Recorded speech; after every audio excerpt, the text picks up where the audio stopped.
Assalamualaikum warahmatullahi wabarakatuh. Alhamdulillahirabbil alamin. Allahumma shalli ala sayyidina Muhammad wa ala ali sayyidina Muhammad. Perkenalkan, nama saya Ahmad Ulin Nuha, sarjana pendidikan Islam, guru pendidikan agama Islam dan budi pekerti SMA Ihsaniyah Kota Tegal, dan mahasiswa PPG dalam jabatan tahun 2022 Universitas Islam Negeri Kiai Haji Abdurrahman Wahid Pekalongan. Hari ini saya akan melaksanakan uji kinerja praktek pembelajaran pada kelas 10 dengan materi meraih sukses dengan husnudzon. Demikian perkenalan saya. Wassalamualaikum warahmatullahi wabarakatuh.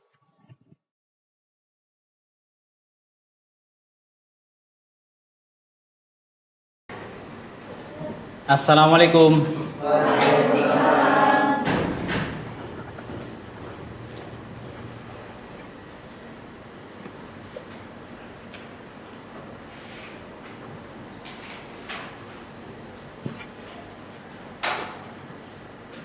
Silakan ketua kelas untuk memimpin doa. Siap, berdoa mulai. Bismillahirrahmanirrahim.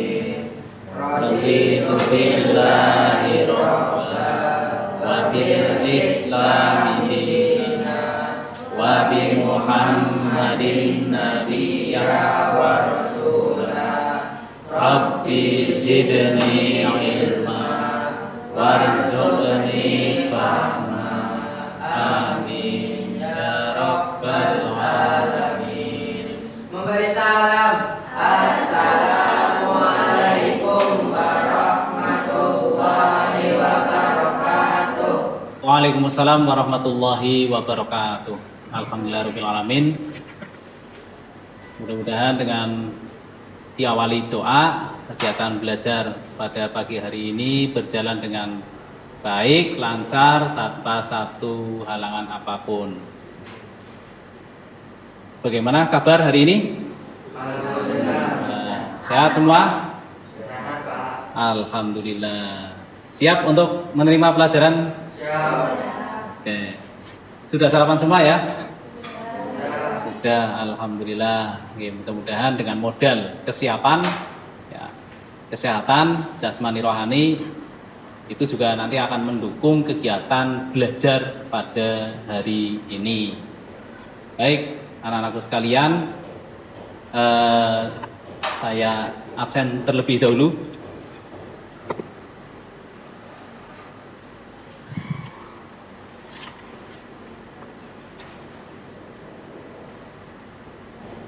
Aisna, Chelsea, Dani, Denisa, Dwi Suci, Imam Bani, Kaisa,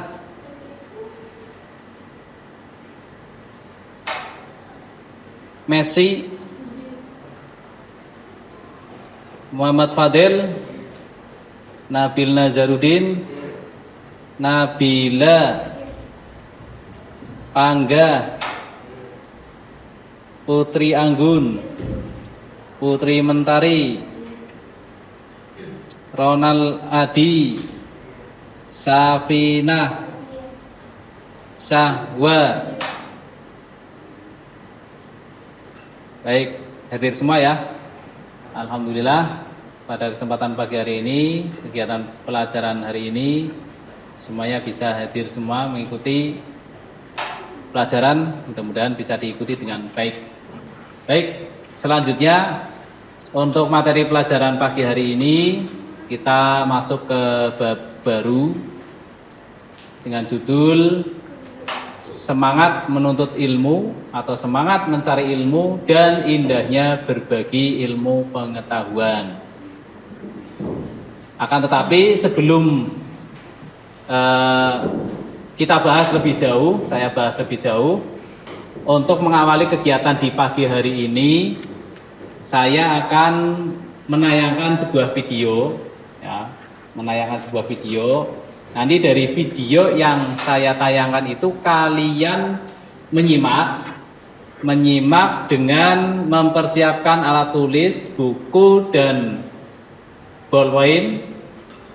Kalian menyimak, melihat dengan mata, mendengarkan, dan kemudian nanti kalian berusaha menulis apa yang kalian lihat dan kalian dengar semampu kalian. Dapatnya di mana itu ditulis.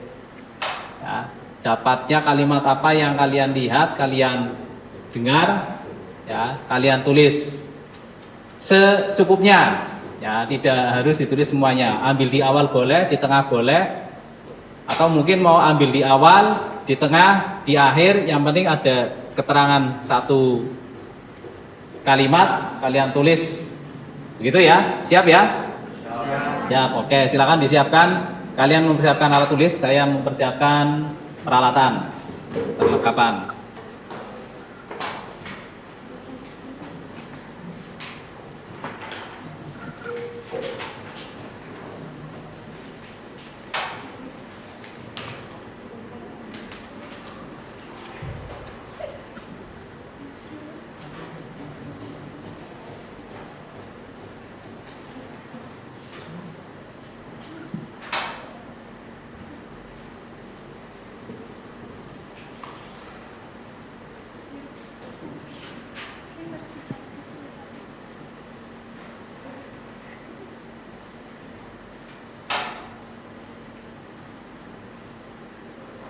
Sudah siap semuanya alat tulis? Oke, siap. Konsentrasi untuk melihat dan mendengarkan. Kemudian kalian tulis apa yang kalian lihat, apa yang kalian dengar. Ya, konsentrasi. Ya, di awal kalian sudah konsentrasi dengan baik. Insya Allah nanti kegiatan berikutnya akan bisa diikuti dengan baik juga. Harapannya seperti itu. Ya, siap ya. Nanti semampu kalian saja, tidak perlu ditulis semuanya. Ya, ada satu momen kalian bisa menangkap narasi dari video itu, kalian tulis. Ya. Terus kemudian kalian masih kurang puas, kalian menulis lagi nggak apa-apa di narasi berikutnya atau di potongan di video apa istilahnya berikutnya. Ya, kalian tulis lagi. Nanti ketemunya di mana, yang paling bagus di mana. Silakan nanti saya akan menunjuk ya apa yang kalian tulis. Tidak usah malu untuk menyampaikan apa yang kalian tulis ya, nanti seperti itu. Baik, bismillahirrahmanirrahim. Soundnya sudah siap? Assalamualaikum warahmatullahi wabarakatuh. Selamat datang di Maba PAI Channel. Kali ini kita akan membahas materi PAI untuk kelas 10 tingkat SMA SMK sederajat tentang nikmatnya mencari ilmu dan indahnya berbagi pengetahuan. Apa saja yang akan kita bahas? Yang pertama adalah pengertian tentang ilmu. Kemudian yang kedua, hukum menuntut ilmu. Ketiga, keutamaan menuntut ilmu. Dan yang terakhir, yang keempat, dalil Al-Quran dan hadis tentang menuntut ilmu. Sebelum kita melanjutkan ke pembahasan, jangan lupa untuk subscribe dan aktifkan lonceng notifikasinya agar tidak ketinggalan video-video kami selanjutnya.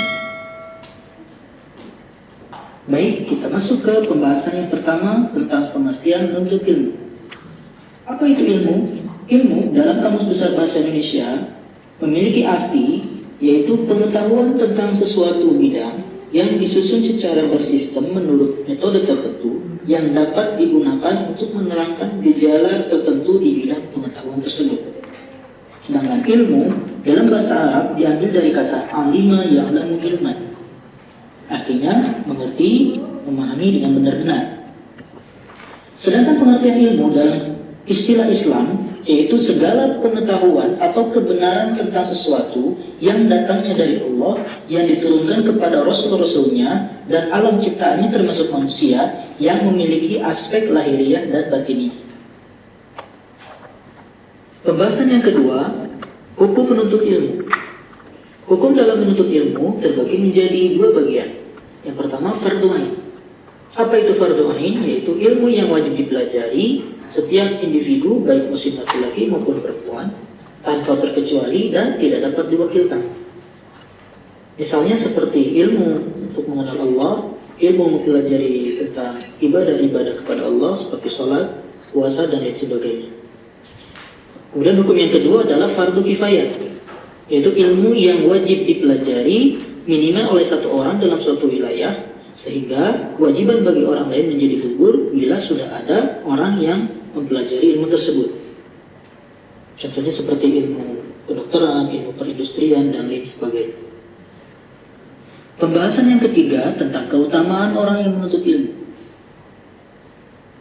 Orang-orang yang menuntut ilmu sudah jelas memiliki keutamaan. Keutamaan yang pertama adalah diberikan derajat yang tinggi di sisi Allah Subhanahu wa taala. Hal ini tercantum dalam Quran surah Al-Mujadilah ayat 11, di mana Allah berfirman, yang artinya, dan Allah akan meninggikan orang-orang yang beriman di antara kamu dan orang-orang yang berilmu pengetahuan beberapa derajat, dan Allah Maha mengetahui apa yang kamu kerjakan. Kemudian keutamaan yang kedua, yaitu diberikan pahala yang besar di hari kiamat nanti. Hal ini sesuai dengan hadis riwayat Ad-Dailami, di mana Rasulullah SAW bersabda, penuntut ilmu adalah penuntut rahmat, dan penuntut ilmu adalah pilar Islam dan akan diberikan pahalanya bersama para nabi. Kemudian keutamaan yang ketiga yaitu merupakan sedekah yang paling utama. Karena Nabi Muhammad SAW pernah bersabda, sedekah yang paling utama adalah jika seorang muslim mempelajari ilmu dan mengajarkannya kepada saudaranya sesama muslim. Hadis riwayat Ibnu Majah. Kemudian keutamaan yang keempat lebih utama daripada seorang ahli ibadah. Dari Ali bin Abi Thalib radhiyallahu anhu, Rasulullah SAW pernah bersabda, seorang alim yang dapat mengambil manfaat dari ilmunya lebih baik dari 1000 orang ahli ibadah. Hadis riwayat Ad-Dailami. Keutamaan yang kelima yaitu lebih utama dari sholat 1000 rakaat. Baiklah anak-anakku yang saya cintai, yang saya banggakan, demikian tadi penayangan video untuk melatih konsentrasi kalian. Mudah-mudahan dengan kegiatan tadi, saya harap kalian bisa konsentrasi, dibuktikan dengan catatan kalian sebagaimana instruksi saya tadi sebelum penayangan video. Baik, saya akan meminta 1 atau 2 orang anak untuk menyampaikan apa yang sudah kalian rekam di dalam pikiran kalian, kemudian ditunjukkan lewat tulisan.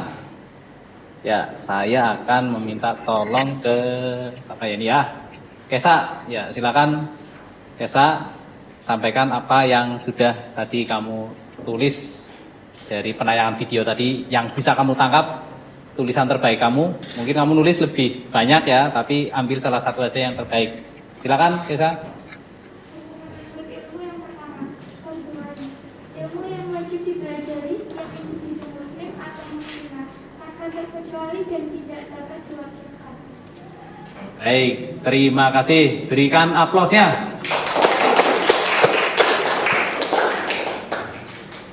Yang disampaikan oleh Kesa tadi di dalam video ada ya?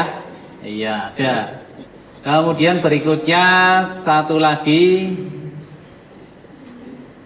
Mbak Putri. Baik, berikutnya saya minta tolong Lina ya, untuk menyampaikan. Coba kamu sudah dapat tulisan apa, rekaman apa di dalam tulisan kamu, silakan disampaikan.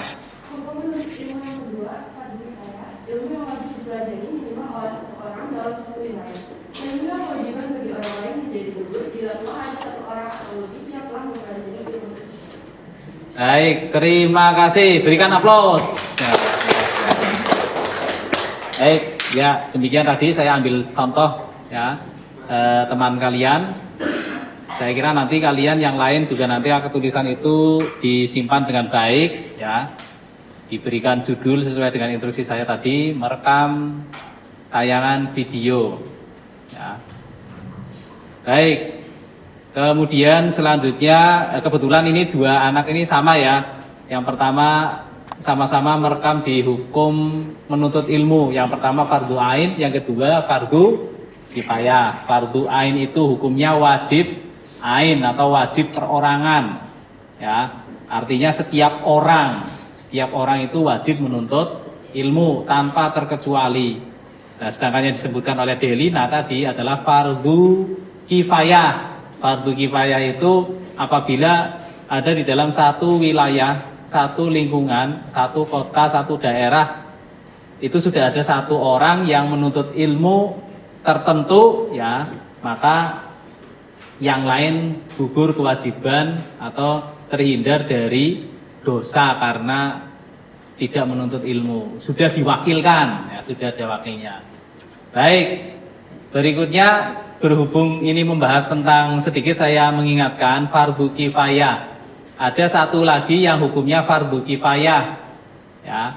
Ada satu pekerjaan yang hukumnya fardu kifayah, yaitu sholat jenazah. Ya, yang keras-keras apa ya itu?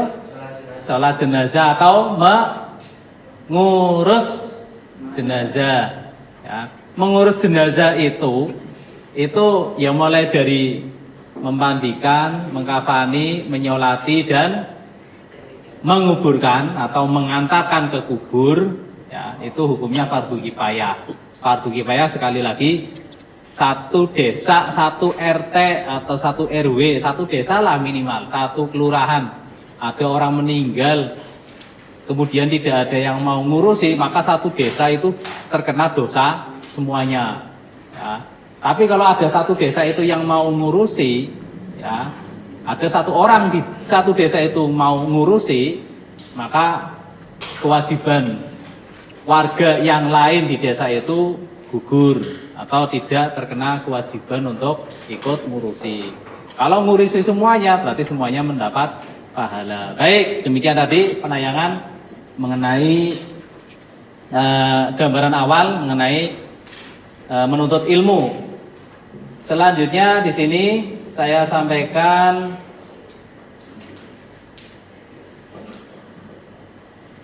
ya, tujuan daripada pembelajaran pada pagi hari ini. Apa tujuan kalian belajar materi ini? Materi tentang menuntut ilmu dan menyampaikannya. Indahnya berbagi itu maksudnya adalah menyampaikannya. Ilmu sudah didapat, kemudian disampaikan, ditularkan kepada orang lain, ya, kepada yang lainnya.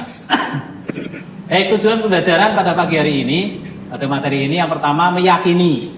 Dengan tayangan video tadi di awal, saya berharap kalian benar-benar yakin bahwa menuntut ilmu itu adalah perintah Allah dan Rasulnya. Nah, berarti wajib, makanya tadi ada hukum wajib ain, ada hukum wajib kifayah atau fardu ain, fardu kifayah. Tujuan pembelajaran yang kedua, memiliki semangat sikap, memiliki sikap semangat keilmuan. Kelihatan ya tulisannya ya? Ya, alhamdulillah. Kalau ada yang tidak terlihat, ngomong saja ya, disampaikan saja. Yang kedua, memiliki sikap semangat keilmuan sebagai implementasi pemahaman Al-Quran surat At-Taubah ayat 122.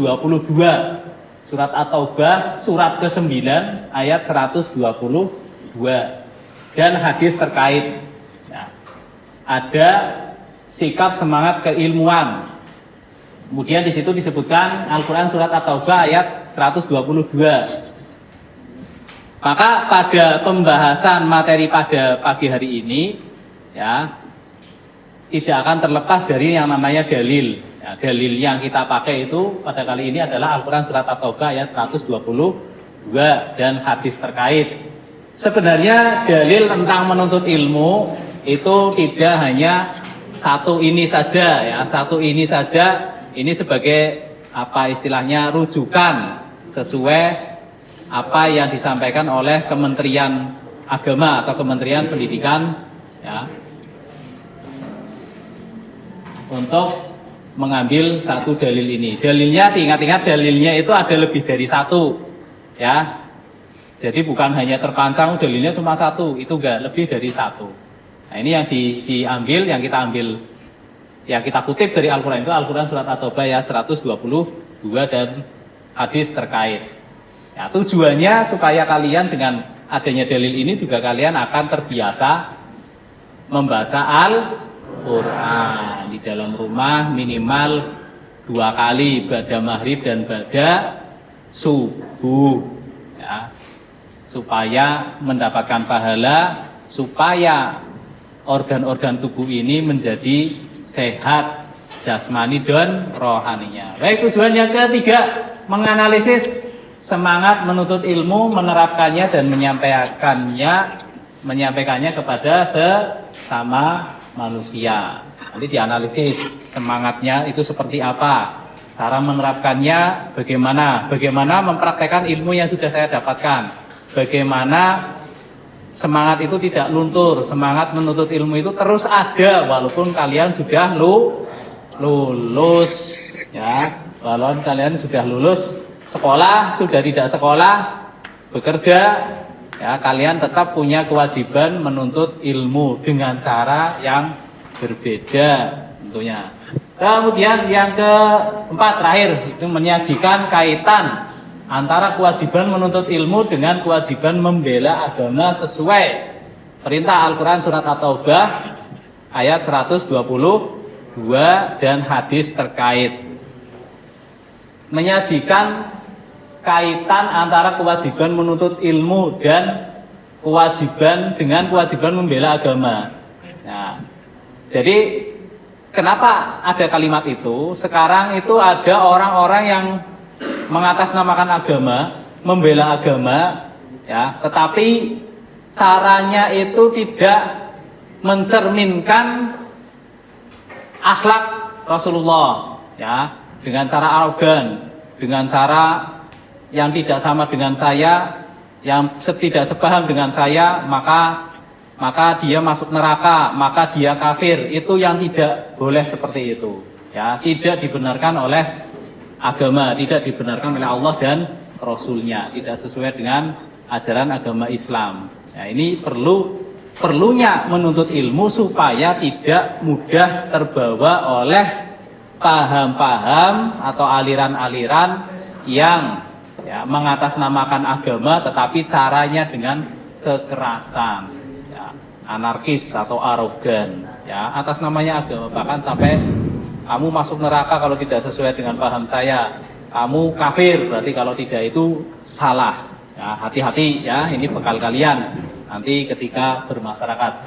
Baik, demikian tujuan pembelajaran. Selanjutnya sampai di sini. Assalamualaikum. Iya, oke. Tadi videonya saya letakkan di tengah-tengah. Baik, berikutnya apa saja yang nanti akan kita bahas di pertemuan pagi hari ini? Ya, yang pertama adalah, ya, judulnya semangat menuntut atau mencari ilmu dan indahnya berbagi ilmu pengetahuan. Nah, subjudulnya atau cabang-cabangnya adalah nanti mencari ilmu itu wajib.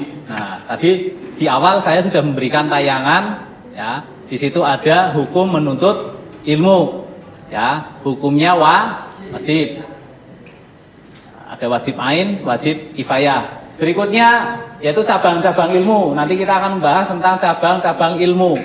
Cabang-cabang ilmu, kemudian tokoh-tokoh ilmuwan Islam, kemudian orang beriman dan orang yang berilmu, orang atau sekaligus orang yang beriman dan berilmu. Bagaimana menjadi orang yang beriman dan berilmu? Apa manfaat menjadi orang beriman dan berilmu? Baik. Kemudian nanti dalam mencari ilmu itu hukumnya wajib, ya. Kenapa hukumnya wajib? Nanti ada dalil. Di antaranya dalilnya tadi, ya, Al-Quran surat At-Taubah ayat 122. Ada ayat dan hadis. Sekali lagi dalilnya bukan cuma satu, tapi yang kita ambil satu. Kalau saya ambil semuanya dalilnya nanti waktunya tidak cukup, ya.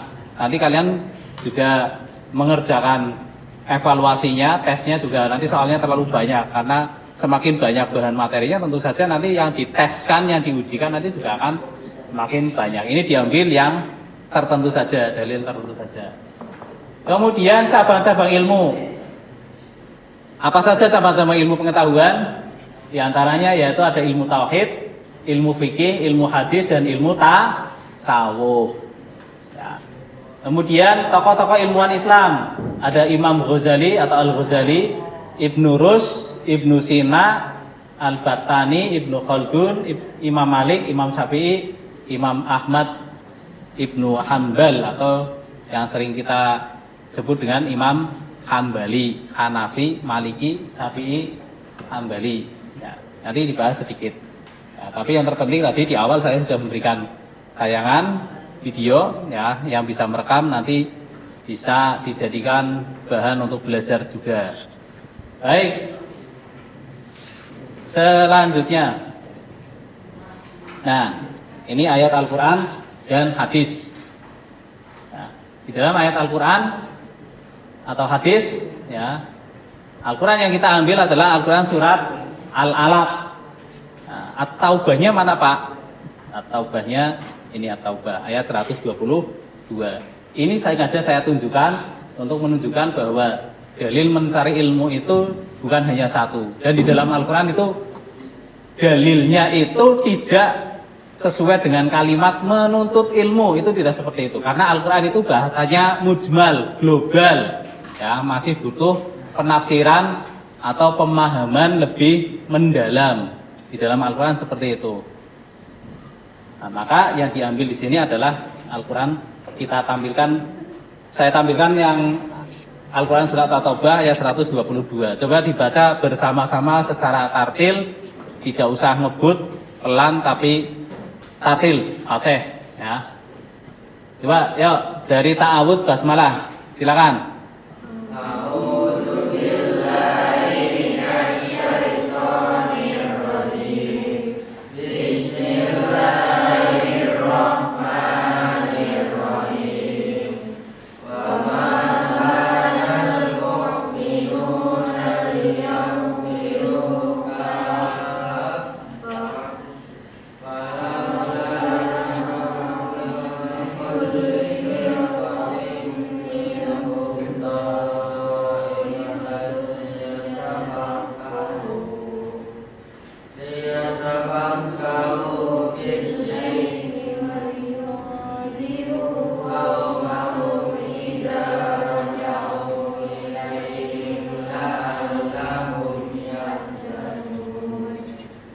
Baik, kita ulang lagi.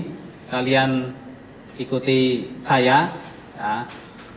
Kalian ikuti saya. Kalian tirukan saya terlebih dahulu, terus nanti kalian. Nah, ini supaya kalian juga ilmunya bertambah. A'udzu billahi minasy syaithanir rajim.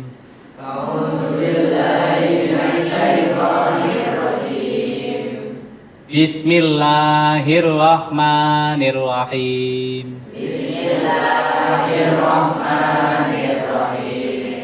Wa ma kanal mu'minuna liyanfiru kaffah.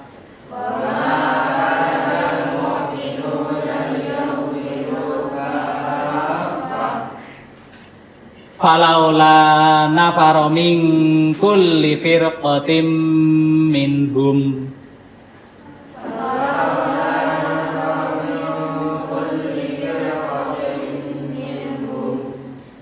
min kulli firqatin minhum qa'ifatul liyatafaqahu fid-din.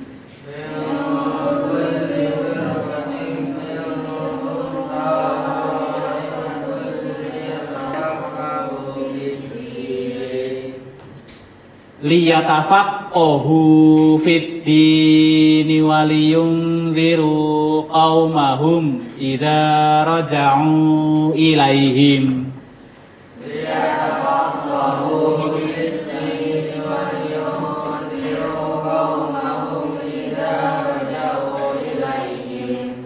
Idza raja'u ilaihim la'allahum yahdzarun.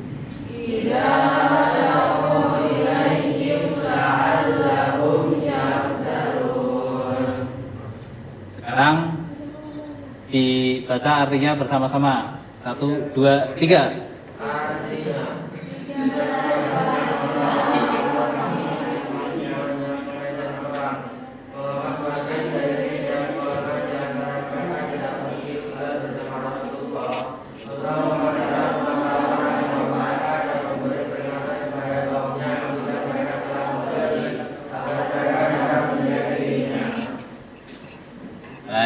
terima kasih. Al-Quran surat At-Taubah ayat 122.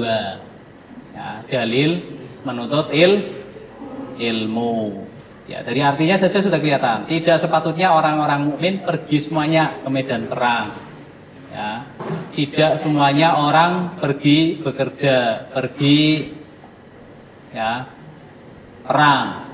Tetapi harus ada yang ditinggal untuk menuntut ilmu. Sebab nanti kalau pergi perang semuanya tidak ada yang ditinggal di rumah, ditinggalnya dengan tujuan nanti untuk menuntut ilmu, bukan ditinggal karena ya tidak mau perang, tapi untuk menuntut ilmu.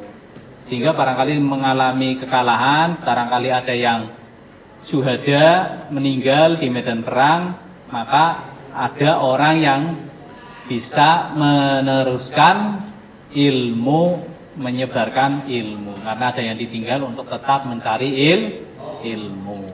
Atau dalam satu rumah, ya, dalam satu rumah tidak semuanya bekerja, ada yang masih sekolah, ada yang masih kuliah, nah, seperti itu. Ada yang bekerja sambil dia kuliah, sehingga tetap bisa mendapatkan ilmu pengetahuan untuk menjaga diri mereka.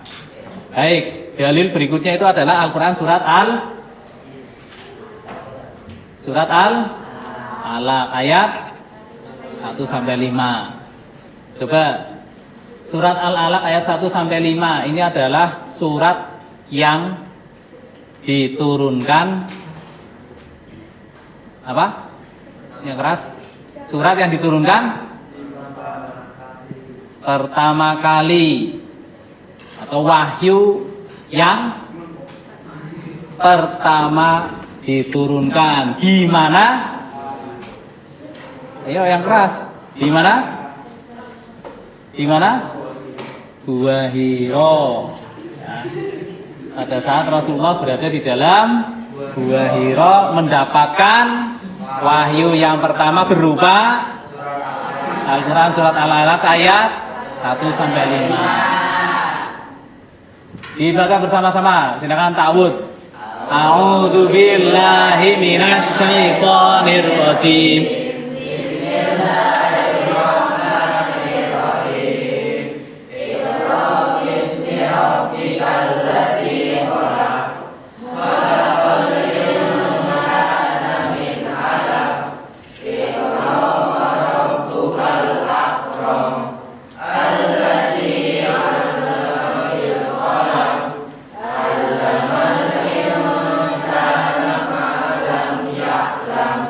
Artinya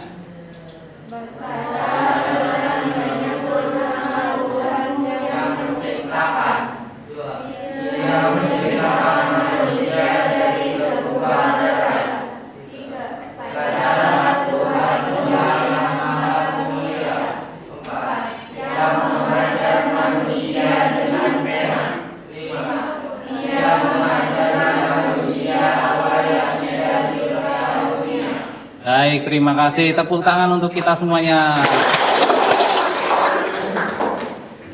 Tapi nanti ketika kalian baca Al-Quran di rumah jangan tepuk tangan ya. Shadaqallahul adzim. Baik. Ayat yang pertama kali turun saja berupa perintah. Nah, perintahnya apa? Perintahnya apa? Bacalah. Ya, saya ulangi lagi, perintahnya apa? Bacalah. Membaca. Ya. Karena membaca itu adalah awal dari orang mendapatkan ilmu. Tidak ada orang yang mendapatkan ilmu tanpa membaca. Ya. Membaca itu aktivitas melihat. Apa yang dilihat? Yang dilihat bisa berupa tulisan, bisa berupa kejadian atau pengalaman, ya, kejadian yang di depan mata atau pengalaman yang dilakukan atau pengalaman yang terjadi pada diri seseorang. Itu juga bagian dari ilmu. Arti akhirnya dia menjadi tahu, dari yang tidak tahu menjadi tahu. Ya. Ini membaca. Nah, di sini juga ada asal usulnya, ya kenapa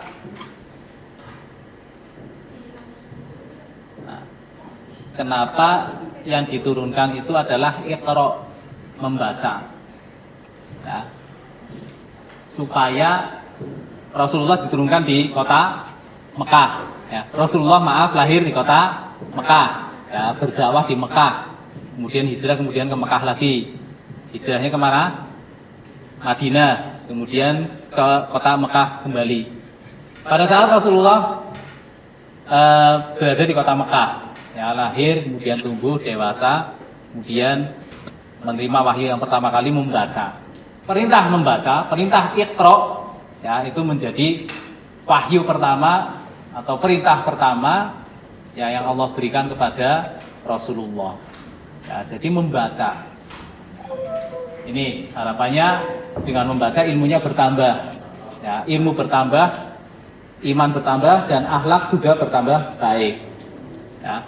Apakah orang-orang Mekah pada saat itu bodoh? Tidak. Orang Mekah pada saat itu bukan orang yang bodoh.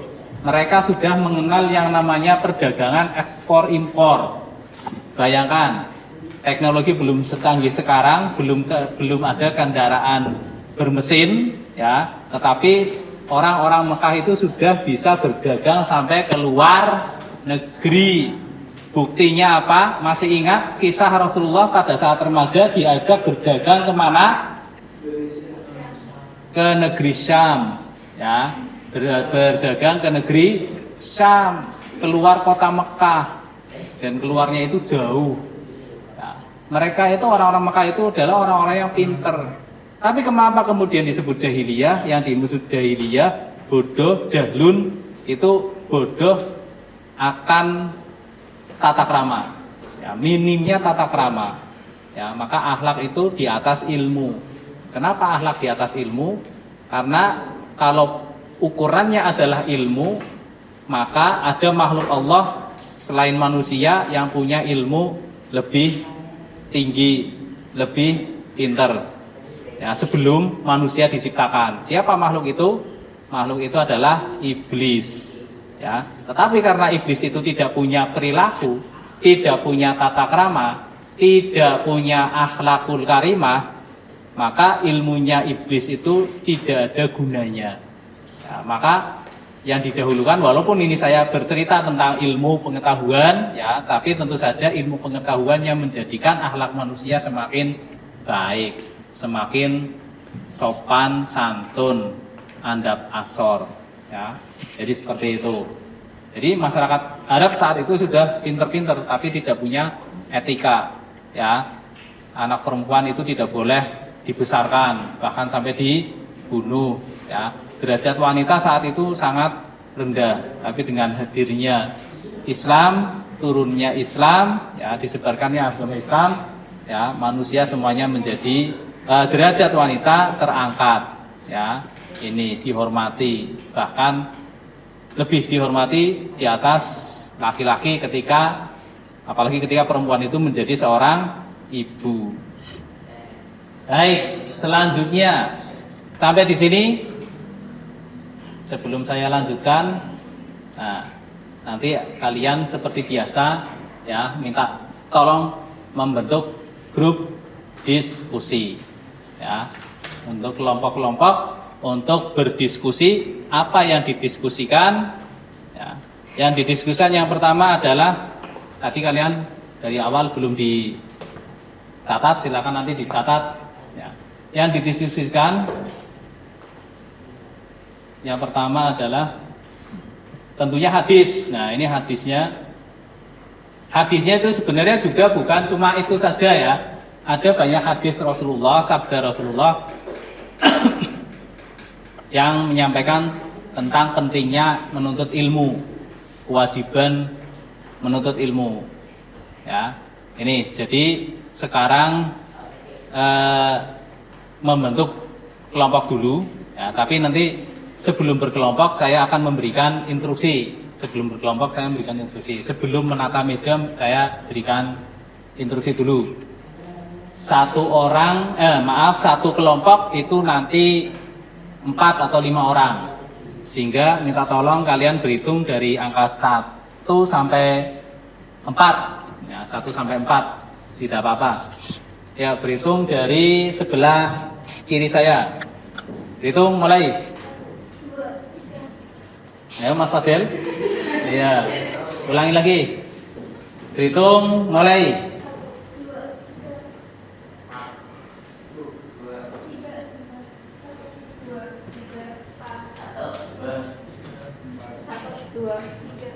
Oke. Ingat nomor yang diucapkan? Ya, sekarang pindah posisi dulu. Jangan menata meja, pindah posisi dulu. Pindah posisi saja. 1 dengan 1, 1, 1, 1. Belakangnya 2, belakangnya 3, belakangnya 4. Pas ini 4 baris.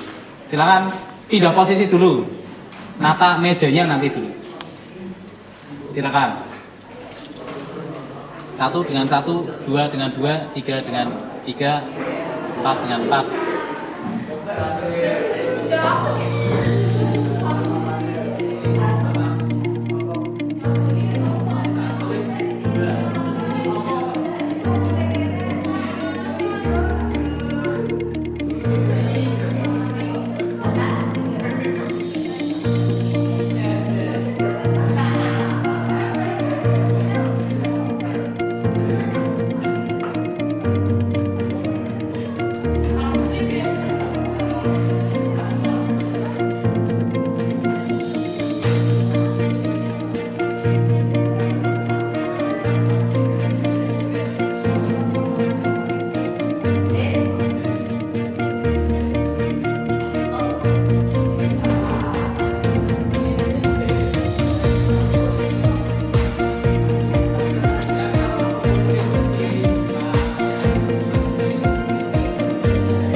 Baik anak-anakku sekalian, terima kasih sudah merapikan meja kursi.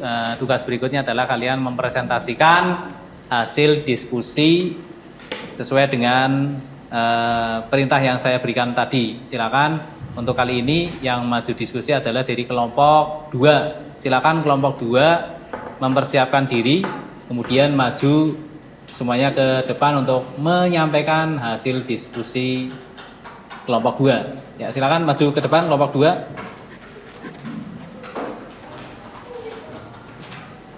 Ya, sini, Mbak. Sini. Nih, laki-laki sini. Sini, Mas. Bapak, Ya. apanya Mbak?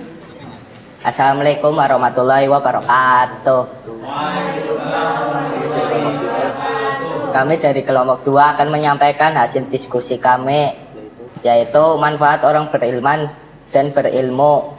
Yang pertama, derajat kehidupan kita akan diangkat oleh Allah Subhanahu wa taala melebihi orang beriman saja tetapi tidak berilmu. 2, nilai ibadah dan etos kerja orang yang berilmu selalu dinilai lebih tinggi daripada orang yang tidak berilmu, baik dalam kehidupan di dunia maupun di akhirat kelak. 3, orang berilmu atau alim ulama menjadi pewaris para nabi.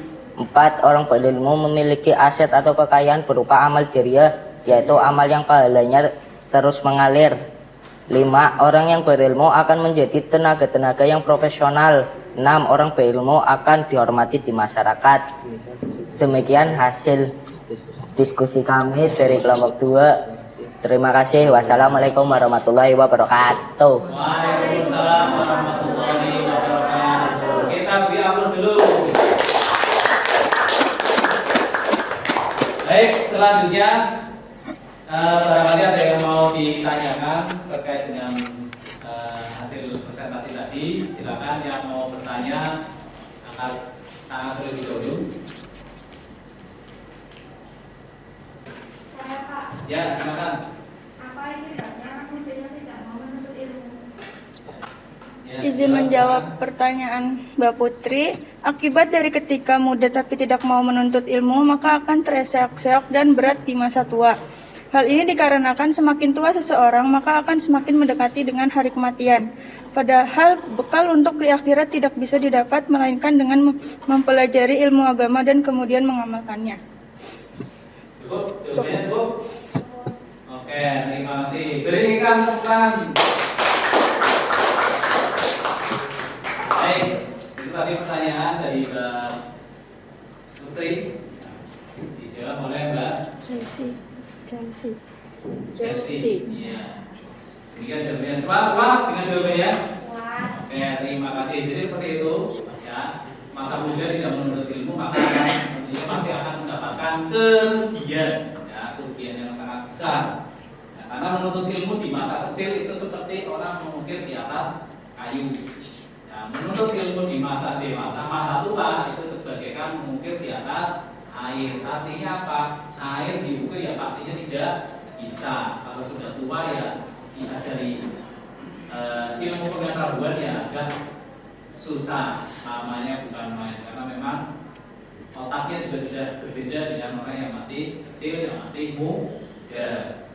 Baik, pertanyaan berikutnya barangkali ada yang mau bertanya lagi? Saya Pak, Ya, silakan. sejak kapan dan sampai kapan orang Islam diperintah menuntut ilmu? Baik Pak, izin menjawab dari pertanyaan Sahwa. Di sini kita diberitakan menuntut ilmu dari kecil hingga waktunya meninggal nanti. Menuntut ilmu adalah ibadah, sehingga sebagaimana ibadah lainnya kita diwajibkan menjalankannya dari kecil hingga meninggal. Cukup dengan jawabannya? Cukup, berikan tepuk tangan. Baik, terima kasih. Ya, saya kira cukup dulu ya untuk penanya-penanya berikutnya disimpan untuk pertemuan berikutnya pada presentasi berikutnya. Ini presentasi kelompok 2 sudah dilaksanakan dengan baik. Sekali lagi kita berikan aplaus. Silakan kelompok 2 bisa kembali ke tempat. Baik anak-anakku sekalian, demikian tadi kegiatan diskusi, kemudian dilanjutkan presentasi dan tanya jawab. Ya, mudah-mudahan kegiatan belajar mengajar kali ini bisa mendapatkan hasil yang terbaik ya, tentunya mendapatkan ilmu yang bermanfaat dan diridhai oleh Allah Subhanahu wa taala. Allahumma amin. Baik, sebagai penutup dari saya pada materi pagi hari ini terkait dengan semangat menuntut ilmu dan indahnya berbagi atau kewajiban untuk berbagi, maka selanjutnya adalah perlu saya sampaikan mengenai simpulan daripada kegiatan belajar mengajar pada pagi hari ini. Yang pertama yaitu bahwa menuntut ilmu itu wajib. Menuntut ilmu hukumnya wajib bagi setiap muslim dan muslimat. Ya, sehingga dengan menuntut ilmu seseorang itu akan naik derajatnya, akan diangkat derajatnya baik di dunia maupun di akhirat. Dan tidak kalah pentingnya lagi adalah ilmu yang berkaitan dengan akhlakul karimah atau tata krama. Ya, sehingga semakin orang berilmu maka akhlaknya akan semakin baik. Yang kedua adalah terkait dengan Al-Quran surat Al-Alaq, tadi juga sudah saya sampaikan. Al-Alaq ayat 1 sampai 5 bahwa untuk menuntut ilmu maka aktivitas pertama yang harus dikerjakan itu adalah membaca, sebagaimana perintah Allah di dalam Al-Quran surat Al-Alaq ayat 1 sampai 5, yang itu menjadi wahyu pertama turun kepada baginda Nabi Muhammad Sallallahu Alaihi Wasallam, di mana di Gua Hiro. Selanjutnya adalah mengenai keutamaan orang berilmu dan beriman. Ya, keutamaan orang berilmu dan beriman itu akan diangkat derajatnya, akan mendapatkan pahala, akan dimudahkan jalannya kepada surganya Allah dan akan diangkat derajatnya baik di dunia maupun di akhirat. Yang terakhir bahwa Islam memiliki ilmuwan atau ulama-ulama yang sangat terkenal yang pada saat itu menguasai berbagai bidang ilmu pengetahuan, bukan hanya satu tapi lebih dari satu. Yang terakhir bahwa di dalam agama Islam, agama kita memiliki banyak sekali ulama yang memiliki pengetahuan yang sangat luas dan di berbagai macam bidang pengetahuan, ya, di berbagai macam bidang pengetahuan. Jadi ulama zaman dahulu sebagaimana Ibnu Sina, Al-Ghazali, Al-Batani, Ibnu Khaldun, Imam Malik, Imam Syafi'i, Imam Hambali, ya, Imam Ahmad Ibnu Hanbal itu bukan hanya menguasai satu bidang ilmu pengetahuan. Misalkan Imam Syafi'i yang sering kita kenal sebagai ulama yang menghasilkan hukum-hukum Islam, ya, untuk kemudian kita pakai, kita pergunakan dalam bermuamalah, dalam beribadah kepada Allah, sehingga kita mendapatkan banyak kemudahan dalam beribadah. Bukan hanya itu saja, Imam Syafi'i itu menguasai ilmu pengetahuan, bukan hanya itu saja. Imam Ghazali juga seperti itu. Itu beliau juga menguasai ilmu tasawuf dan juga menguasai ilmu filsafat, ya, dan ilmu-ilmu yang lain, termasuk ilmu fikih, ya. Jadi ulama zaman dahulu itu bukan hanya seperti sekarang kita kalau melihat kiai, melihat habib, ya taunya bahwa kiai habib, ya kalau kita ada masalah agama tanya sana. Padahal ilmu-ilmu yang lain juga beliau menguasai. Nah, ini terutama di zamannya ulama-ulama tersebut ini. Jadi seperti itu, ini menjadi semangat untuk kalian, ya, bahwa kalian juga bisa menguasai ilmu pengetahuan atau pelajaran-pelajaran bukan hanya pada satu bidang pelajaran, tapi juga bisa sampai pada bidang pelajaran yang lain sesuai dengan kemampuan kalian. Maka ada satu trik, ya, ada satu kisah yang ini menjadi motivasi kalian, menjadi trik tips kalian nanti, ya. Mantan presiden atau orang yang dulu sangat cerdas sekali, B.J. Habibie. Ya, B.J. Habibie itu dulu kuliah di Jerman. Pada saat di Jerman, beliau itu kuliah bareng dengan mahasiswa-mahasiswa yang lain, tentunya juga mahasiswa yang non-muslim. Ya, banyak sekali di sana mahasiswa-mahasiswa non-muslim, termasuk juga orang-orang Yahudi di dalamnya. Ini suatu ketika B.J. Habibie itu terheran-heran, ada dua temannya ini yang selalu mendapatkan nilai tertinggi, ya, nilai tertinggi, selalu ranking 1, selalu yang tertinggi, ya. Suatu ketika B.J. Habibie memberanikan diri untuk bertanya. Saya sudah dengan susah payah seperti ini saja, ternyata masih ada yang lebih tinggi daripada saya. Ya, resepnya apa? Nah, resepnya apa? Nah, ternyata resepnya adalah, ya tentu saja pertanyaan itu membutuhkan usaha berkali-kali untuk bertanya sampai kemudian orang Yahudi itu mau memberikan resepnya. Tahu resepnya? Kenapa orang Yahudi itu bisa melampaui B.J. Habibie yang pada saat itu beliau juga sudah termasuk yang terbaik, tapi masih ada di atasnya lagi orang-orang Yahudi tersebut. Ternyata resepnya adalah bahwa saya selalu bangun jam 3 pagi. Nah, ketika bangun malam, saya membaca kitabmu. Kitabnya B.J. Habibie, kitab sucinya agamanya B.J. Habibie, yaitu kitab sucinya agama Islam. Dibaca, ya, bangun tidur membaca surat di dalam Al-Quran secukupnya, ya. Terus dilakukan setiap hari, sehingga secara ilmiah itu memang ternyata sangat berpengaruh sekali pada otak, ya. Ketika orang bangun tidur, kalau kita Islam ada aturannya, ya, bangun tidur berdoa, ya, doa bangun tidur, kemudian ke kamar mandi, wudhu, sholat tahajud, baru kemudian mengaji, kemudian sambil menunggu sholat subuh. Ya, itu insya Allah akan diberikan kecerdasan yang luar biasa. Tentu saja ibadah niat pertama adalah karena Allah, yang keduanya adalah bonus. Bonusnya adalah diberi kecerdasan seperti itu. Itu setiap hari. Ya, belum keutamaan yang lain. Dan ternyata bahwa kitab suci kita saja diakui kemujizatannya, ya, keutamanya oleh agama yang lain. Baik, dari saya cukup sekian. Kita akhiri dengan mengucap kalimat hamdalah. Alhamdulillahirabbil alamin. Sampai bertemu pada pertemuan berikutnya. Saya akhiri billahi taufiq wal hidayah. Wassalamualaikum warahmatullahi wabarakatuh.